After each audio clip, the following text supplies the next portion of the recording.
Yor dedingiz, men yor bo'ldim dilingizga. Kel dedingiz, qushdek qondim qo'lingizga. So'rarim bor, og'ir olmang ko'nglingizga. Siz uchun bir ermakmidi tuyg'ularim? Lali labli tengsiz qalam qosh derdingiz. Nur sochsangiz uyalur quyosh derdingiz. Majnun qadar laylisiga zo'r erdingiz. Siz to'qigan ertakmidi tuyg'ularim? Hayli bo'lsa rob bo'ldim joningizga. Chorlasangiz uchib bordim yoningizga.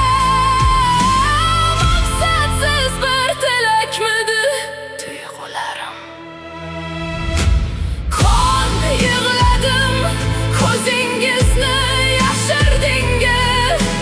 Kerak damda o'zingizni yashirdingiz. Kuni kelib izingizni yashirdingiz. Huzur uchun kerakmidi tuyg'ularim?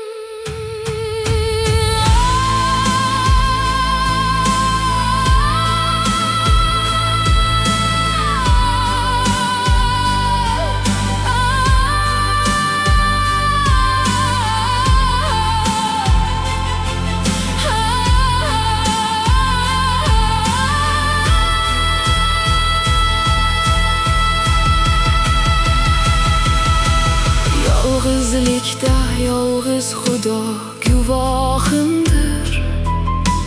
Sizni sevdim, bu ishq mening gunohimdir.